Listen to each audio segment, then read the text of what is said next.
muhasabah perhiasan orang-orang berilmu. Saudaraku, para ulama adalah orang-orang yang dimuliakan oleh Allah Azza wa Jalla karena ilmu mereka, yaitu ilmu tentang kitabullah dan sunnah Rasulullah Sallallahu Alaihi Wasallam.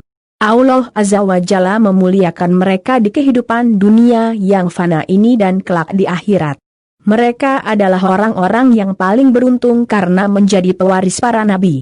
Hal ini sebagaimana yang diberitakan oleh Rasulullah Sallallahu Alaihi Wasallam, sesungguhnya para ulama itu pewaris para nabi. Para nabi tidaklah mewariskan dinar dan dirham, harta, tetapi mewariskan ilmu. Barang siapa berhasil mengambilnya berarti dia telah berhasil mendapatkan keuntungan yang banyak. Hr. Abu Dawud dan At-Tirmizi dari Abu Ad-Darda radhiyallahu anhu, sebagaimana telah diketahui, Rasulullah Sallallahu Alaihi Wasallam tidaklah mewariskan selain apa yang telah beliau Sallallahu Alaihi Wasallam ajarkan kepada umatnya selama hidupnya, yaitu kitabullah Al-Quran Al-Karim dan sunnahnya yang suci. Allah Azza wa Jalla berfirman, Dialah yang mengutus kepada kaum yang buta huruf seorang rasul di antara mereka, yang membacakan ayat-ayatnya kepada mereka, menyucikan mereka, serta mengajarkan kepada mereka kitab dan hikmah, as sunnah. Dan sesungguhnya mereka sebelumnya benar-benar dalam kesesatan yang nyata. Qs. Al-Jumu'ah 2. Rasulullah Sallallahu Alaihi Wasallam bersabda, Aku telah meninggalkan, mewariskan, dua hal bagi kalian. Apabila berpegang teguh dengan keduanya, niscaya kalian tidak akan tersesat selama-lamanya sepeninggalku. Dua hal itu adalah kitabullah dan sunnahku. Di antara hal-hal termulia yang diwariskan oleh Rasulullah Sallallahu Alaihi Wasallam kepada para ulama adalah akhlak dan kepribadian yang terpuji.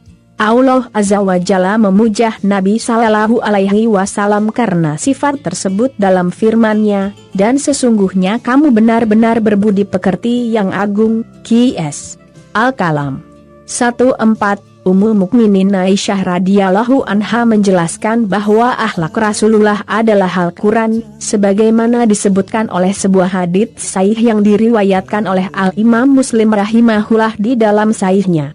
Al-Imam Al-Alamah Asy-Syaikh Abdul Aziz bin Baz rahimahullah menjelaskan, apa yang dikatakan oleh Ummul Mukminin Aisyah radhiyallahu anha ini adalah sebuah kalimat yang agung. Beliau membimbing kita untuk berakhlak seperti akhlak beliau Sallallahu Alaihi Wasallam, yaitu mengikuti Al-Quran, istiqamah di atas ajaran Al-Quran pada seluruh urusan yang diperintahkan dan yang dilarang. Di samping itu, menjauhi seluruh akhlak jelek yang dicela oleh Al-Quran dan dicela pula pemiliknya. Ini adalah akhlak yang dipuji dan disanjung oleh Al-Quran. Orang-orang berilmu, seperti para dai, pendidik, dan penuntut ilmu, seyogianya benar-benar memerhatikan kitabullah dan menerimanya dengan sepenuh hati. Dengan demikian, mereka akan berhasil mengambil akhlak-akhlak yang dicintai oleh Allah Azza wa Jalla dari Al-Quran itu. Setelah itu, mereka beristiqamah di atasnya. Akhirnya, mereka menjadi orang-orang yang memiliki akhlak dan manhaj, metodologi, di atasnya, Al-Quran, dimanapun berada. Akhlaku ahlil ilmi, halaman 1, saudaraku, salah satu aspek yang mendapat perhatian utama dalam Islam adalah akhlak.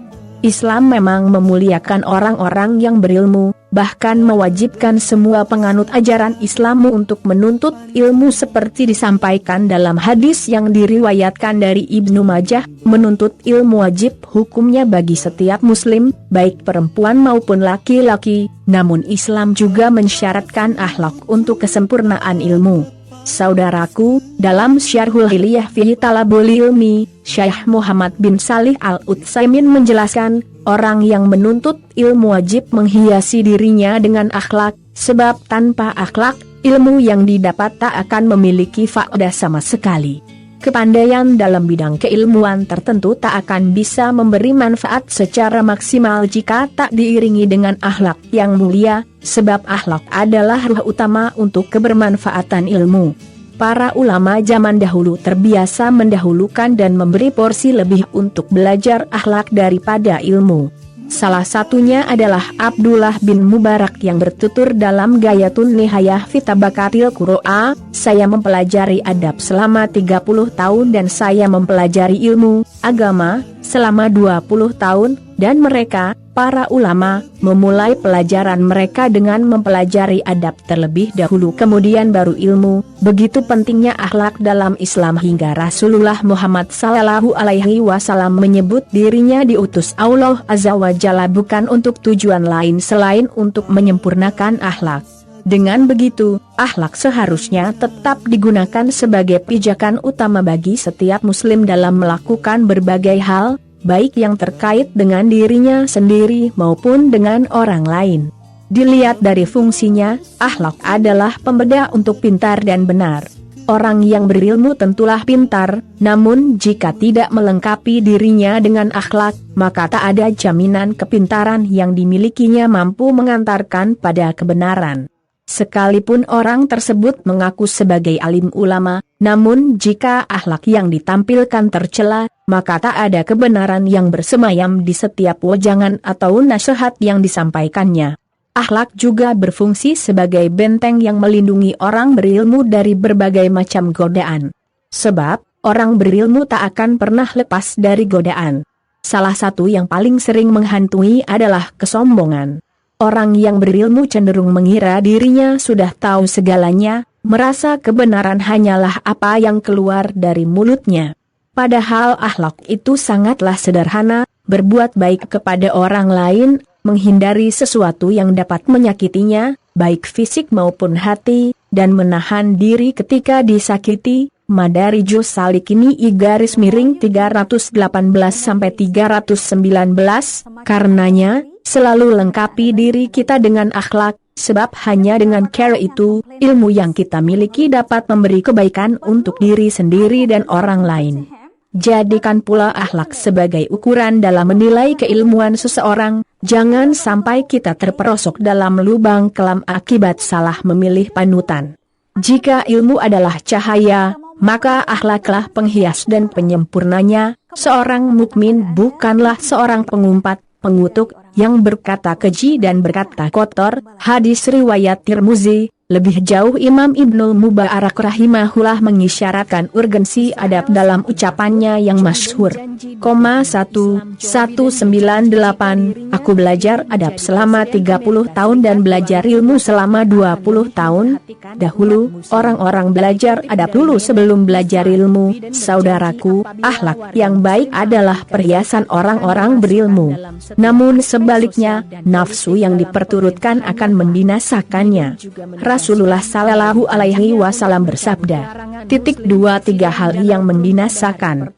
3 yang bisa membinasakan yaitu sifat kikir yang dipatuhi, hawa nafsu yang dituruti, dan berbangga dengan diri sendiri. Hr. At-Tabrani dalam Al-Awsat 5754.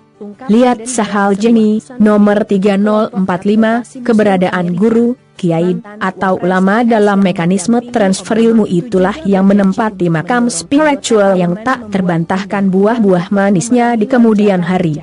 Guru tidak hanya berperan sebagai penyelaras, pelurus, dan penasih dari tangkapan pemahaman murid.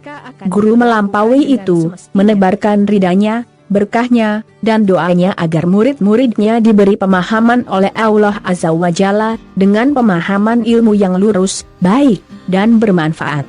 Mana ada dimensi spiritual, doa, dan berkah beginian jika kita tak punya guru? Memangnya Google bisa memberkati?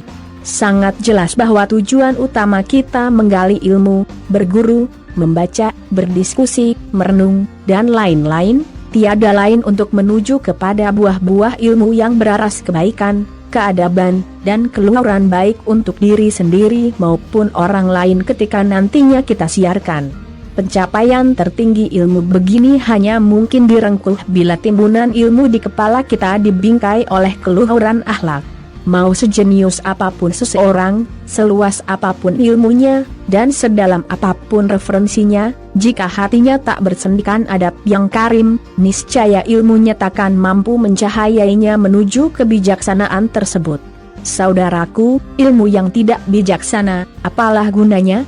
ia malah sangat rawan meletupkan kerusakan, chaos, mintri orang, ngakali orang, dunguin orang demi untuk mengenyangkan hawa nafsunya.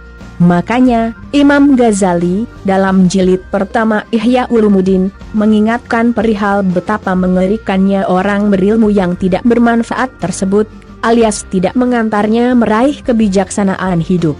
Ilmu yang demikian, kata Imam Ghazali, hanya akan menjerembabkan pelakunya pada azab yang paling berat kelak di akhirat.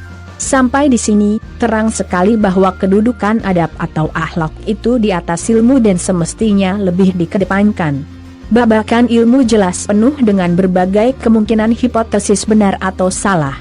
Sebab, ilmu selalu beranah analisis, argumentatif, teoritis, dan tesis-antitesis-tesis.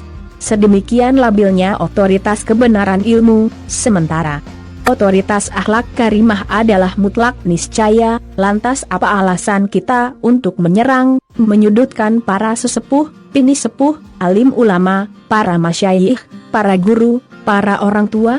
Saudaraku, marilah kita mawas diri. Jangan sampai bertambahnya ilmu kita justru bertambah bebal pula hati kita karena semakin tebal hijab rohani kita. Sungguh, sama sekali tak ada pantas-pantasnya bagi kita untuk menyerang dan menjatuhkan para sesepuh, para guru dan para orang tua atas nama perspektif kebenaran ilmu apa saja. Justru, jika kita memang berilmu, dan ilmu kita berbalut akhlak, pastilah ekspresi kita akan selalu lekat dengan kerendahan hati dan kebijaksanaan. Inilah Seng Alim yang hakiki, Seng Sofia Pernis, 29. Saudaraku, yang termasuk akhlak orang yang mempunyai ilmu dan sifatnya adalah sebagaimana dikatakan oleh Abu Hazim Al-Arai Salamah bin Dinar rahimahullah, engkau tidak akan bisa menjadi orang yang berilmu sampai pada dirimu ada 3 karakter. Jangan engkau melanggar kehormatan orang yang ada di atasmu, dalam hal ilmu. Jangan engkau meremehkan orang yang berada di bawahmu, dalam hal ilmu. Dan jangan engkau menjadikan ilmumu untuk meraih materi dunia. Mada'aratun Naas Libni Abidunya, nomor 29. Semoga Allah Azza wa Jalla mengaruniakan hidayahnya kepada kita, sehingga kita tetap istiqamah senantiasa membalut ilmu dengan kemuliaan akhlak untuk meraih ridanya. Amin ya Rabb, wallahu a'lam bishawab.